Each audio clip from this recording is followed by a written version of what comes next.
Kaluguran mga kapatid, ikasal pantayanan, misan po ating metong lalaki, pauli ang handaba, disnani ning masiga na bagyo, ampong kabengyan.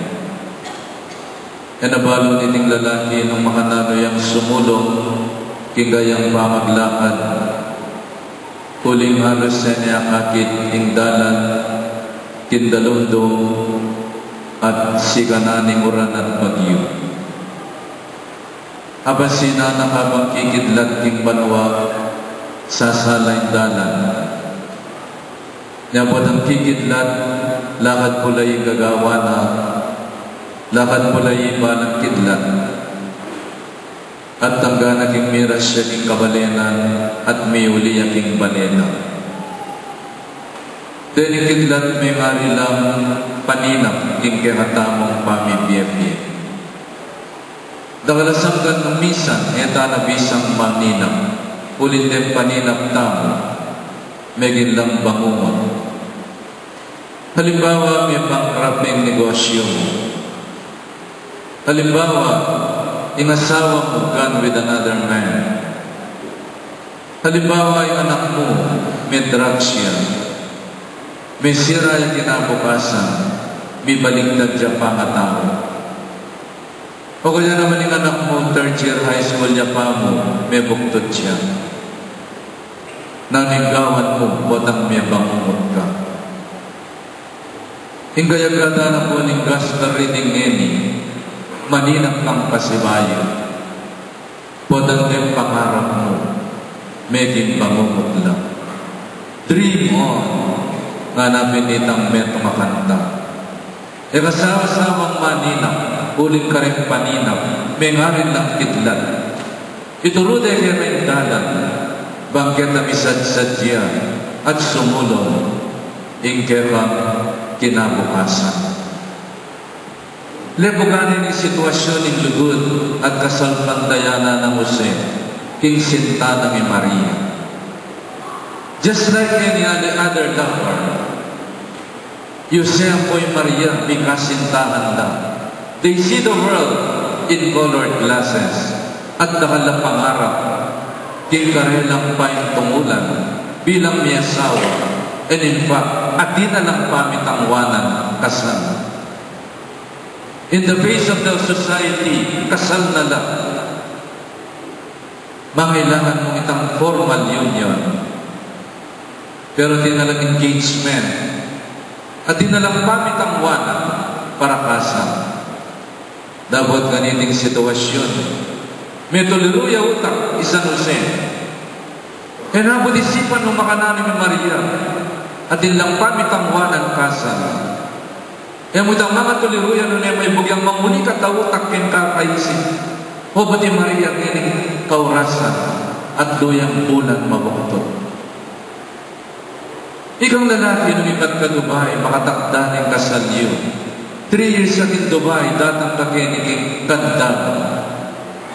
Dasan may kaya sweetheart man nyo, kaya't kutlangan may, o bakit man nyo karat maliliw. Kararatang ko pa mo ibang airport. Sabihan na kaya kaning babae kakagligo. Ninintatang, lalangin ng Espiritu Santo sa pingilan takin eh. At yun na naging 2013, mapalyan ang isipan ng lalaki paglokwan ng babae. Mapalyan ang isipan ng lalaki may pindeo yan. Masakit ito. Mapalyan ang isabyan ng lalaki kiyanak yan at inyang aliwang tata. Hanggang pang everything is set. Makagayak yung pisamban. May katong na rin adwang babi. May dress na rin adwandalan at chicken. Makasalpag na rin impitasyon. Siguro nung matinumang lalaki, yuring may kasal impisamban, alam kasalan. Huling rin babaeng pakasalan ko, kakagliya. Isa no siya, may balisaya, may ligalig ya mabiro ka kaisipan, kaladwa, katawan, kapanamdaman. Kaya nabut isipan, o agawa ng Maria Kayayta. dapat kinidlat king Vienna. Binalak na niya mong kawan niyan lihi mi Maria. Uli nga niya buling misalbag ka marinayan. Uli nga niya buling mati Maria, uling kanitang patsiya tingkang tayong katangwanan king kasal mo. May buktot kayo ko pamiyabi. Mati mating basibas ning bato. Makanya niya kalupit in batas ng Moises. Ene buling mati Maria. Ene buling misalbag ka marinayan ni Maria. O yan yung tunay lugod. O yan yung tunay gentleman. Alyaki sender is Saint Joseph. Ene buling misalbag ka marinayan, uling patse misalbag ka marinayan. Matei Jesus, Matei Maria, king basibas ning bato. Nya epa man ni Yusef, he's already the Savior of the world. Uling naralanan ni Maria kaya siya pupunan. At kapamilatan ng Jose, iyamete king basibas ning bato ni Maria. At giniglat pa si Bayo yung paninap, sinabi na kaya ng anghel, Jose, kami kako ng balaus ng may Maria, uling kakaglia, lalamning banal na spirito. Like mo, like ko. The message of an angel was like a lightning. Kinbiyan ng Jose. Like mo, tinalakan niya Jose. Like ko. At inuli ni Maria bilang asawa na.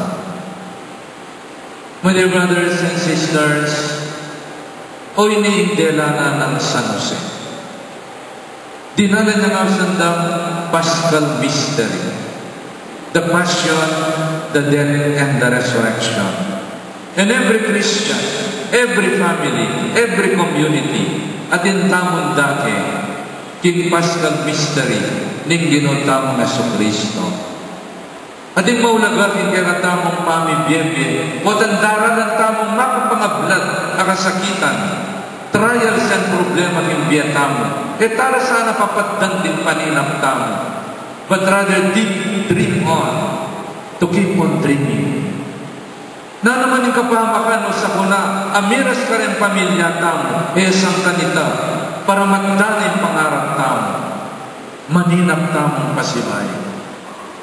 There is be a community that is dreaming. At in Banwang 2014, maninap tamong dakal para kayang pamilya, para ka rin negosyo yun, para ka rin kaya tamong parokya, komunidad, society, maninap tamo. At pirakayan tala rin paninap tamo for a better family, for a better future, for a better society, for a better Candaba, for a better St. Andrew Parish. Lahat mo ang mahinap. Para kaya mas di ka pa yung tumulan, magplano tamo. O yan yung kayagkata ng San Jose. Jose ay tinok ng meninap. In the Old Testament, we have Joseph the dreamer. Kimpapaninap na Jose, the dreamer, the son of Jacob. Mira siya karin in Egypt and he became the governor of Egypt. At karin kami sa Mikadano. At dening kabalin na, dening kapatad na, pintalan din in Egypt ni Joseph. At etindano, in Banayaling Israel, kiuli ning mapaninap pa Jose. And we have another Joseph here, the husband of Mary. Kin kayang paninap, misundo in pangarap ni among Ginoo. At etamo merano, mabsita mo ka rin amano ni Diyos. Kin grasya ba biyada rin sakramento, kinuli ng Jose. The husband of Mary, the foster father of Jesus. My dear brothers and sisters, if you is Joseph, metong yamong ordinary carpenter. What can a carpenter do? If David is the architect of the temple of Jerusalem, and Solomon built the temple of Jerusalem, here is Saint Joseph, a simple carpenter. Kaya lakad niya yung kayariyan ng Diyos. Kinpuso na rin tao. Buling kapamilatana, bibait siya, yung anak ng Diyos. Ingkaya tamong alapagligtas. We are the living church. At imbala may ingkaya tamo yung bibilog king Santa Iglesia. Malaguyan isang bantamo, pagtandaan tamo. This is the complete church. But we are the living church. Itamo rin ang bato, rin ba ng aluplas, adobe stones, and bricks. Bakit ang iba kasi yung balayan rin?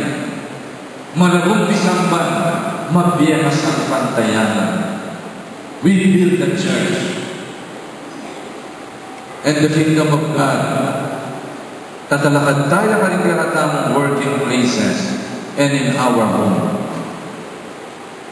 My dear brothers and sisters, o yan ikayawsan ka rin life mo to become builders of the church in every home and in our working places. Ing kasalpantayanan tamo, manalumpakan niya ing kasalpantayanan daring 12 apostoles. Pero bayo daring apostoles, ing biyanang Maria at ing biyanang Jesus, manalumpakan niya king kasalpantayanan ng San Jose. Inyamin ni St. Joseph, mayayaw siyang patron, the guardian, and the protector of the universal church. Uling right from the womb of Mary, binantayanan dininanan ng proteksyon, sinesyanan ng St. Joseph, in Santa Iglesia, right from the womb of the Blessed Mother. At imbiyen at bayong biyening Santa Iglesia, manalumpakan niya king mabye at may bayong kasalpantayanan daring laiko, pari at religyoso. We dream of a beautiful church. We dream of a better community. At ikikatamong bayong komunidad, may bayong laiko, manalumpakan niya kitang may bayong kasalpantayanan. Matibay kasalpantayanan. Masayang kasalpantayanan. Masalang kasalpantayanan. O yan yung mawaganan kaya katamo mo siya. Mangarap ng pasibayo, maninap tamong pasibayo. Karing kidlat, adarat ang imbiyatamo. O tang maninap tamo, may hari tamong manakit kidlat. At po tang may pangasalang tamo, isundo tamo sa ating pulayin ng biyen. Like mo, like ko. Talaga tamo.